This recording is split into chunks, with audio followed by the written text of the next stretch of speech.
जय श्री कृष्णा मित्रों, एक बार आपका फिर से स्वागत है हमारे एचएस जीवन स्टोरी चैनल पर। अगर आप हमारे चैनल पर नए हैं तो कृपया हमारे चैनल को सब्सक्राइब करें और वीडियो को लाइक करें और अच्छे कमेंट किया करें। प्रिय दर्शकों, आज हम फिर से एक नई वीडियो, नई जानकारी को लेकर हाजिर हुए हैं आप लोगों के समक्ष। प्रिय मित्रों, आज की जो जानकारी है, आज का जो प्रसंग है, बड़ा ही ज्ञानवर्धक और बड़ा ही मोटिवेशनल है। प्रिय दर्शकों, आज इस वीडियो में जानेंगे एक पत्नी के 10 पति। द्रौपदी से पहले इनकी हुई थी शादी। जब भी बहुपति प्रथा की बात होती है तो हमें सिर्फ एक ही उदाहरण याद आता है, द्रौपदी का। द्रौपदी महारानी कुंती के 5 पुत्रों पांडवों की पत्नी थी, इसलिए द्रौपदी को पांचाली भी कहा जाता है। लेकिन कम लोग जानते हैं कि द्रौपदी से पहले भी कई महिलाएं हो चुकी हैं, जिनका एक से अधिक पुरुषों से संबंध रह चुका है। पुराणों में 2 महिलाओं खास तौर पर जिक्र आता है, जिनका एक से अधिक पुरुषों से विवाह हुआ था।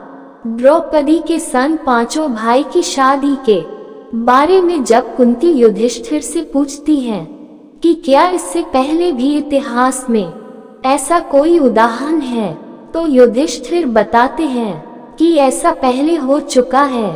प्रचेती और जटिला नामक 2 कन्याओं का पहले ही बहुपति विवाह हो चुका है।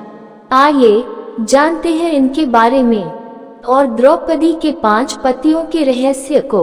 जब अर्जुन द्रौपदी को स्वयंवर में जीतकर अपने अन्य भाइयों के साथ माता कुंती के पास आए और बोले, देखो माताश्री, आज हम भिक्षा में आपके लिए क्या लाए हैं। कुंती ने बिना देखे ही कह दिया कि आपस में बांट लो। उस काल में मुख से निकले शब्दों का बहुत महत्व होता था। जैसे ही कुंती पलटकर देखती हैं, वह चिंतित हो जाती हैं कि उन्होंने ये क्या कह दिया। द्रौपदी को भिक्षा कहने पर वह अर्जुन और भीम को डांट ही रही होती हैं कि युधिष्ठिर वहां आ जाते हैं। सारी बात समझने के बाद युधिष्ठिर कुंती के सवाल का जवाब देते हुए कहते हैं कि प्राचीन काल में भी ऐसा हो चुका है कि एक स्त्री के कई पति हुए हैं और यह धर्म संगत रहा है।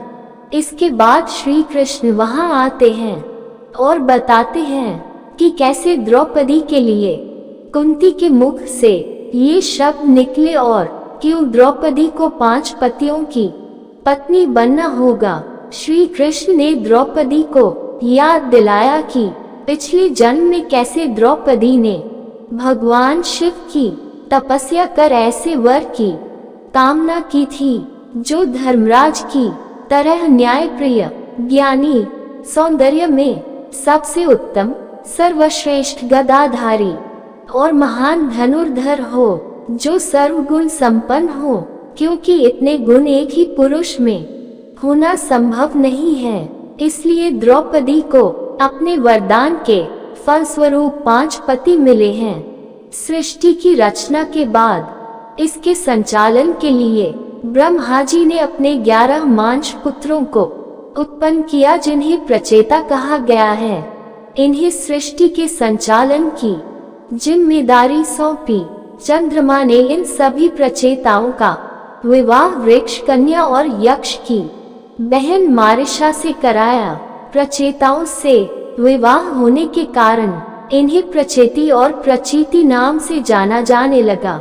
फिर प्रचेताओं और चंद्रमा के आधे आधे तेज से मारिशा ने दक्ष प्रजापति को जन्म दिया। दक्ष प्रजापति ने ही सृष्टि संचालन का कार्य आगे बढ़ाया और मैथुनी सृष्टि का विकास हुआ। इन्होंने अपनी 11 कन्याओं का विवाह धर्म से करवाया।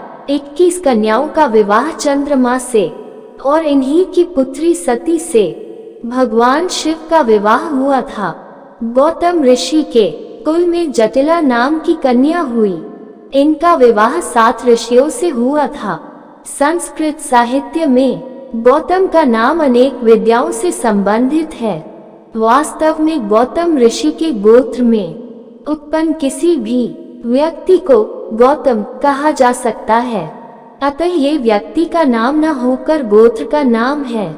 वेदों में गौतम मंत्र दृष्टा ऋषि माने गए हैं, साथ ही न्याय सूत्रों के रचयिता भी गौतम माने जाते हैं। इन्हीं के वंशज श्वेतकेतु हुए, जिन्होंने विवाह व्यवस्था का आरंभ किया। इससे पूर्व कोई भी पुरुष और स्त्री किसी भी स्त्री अथवा पुरुष से संबंध बना सकता था।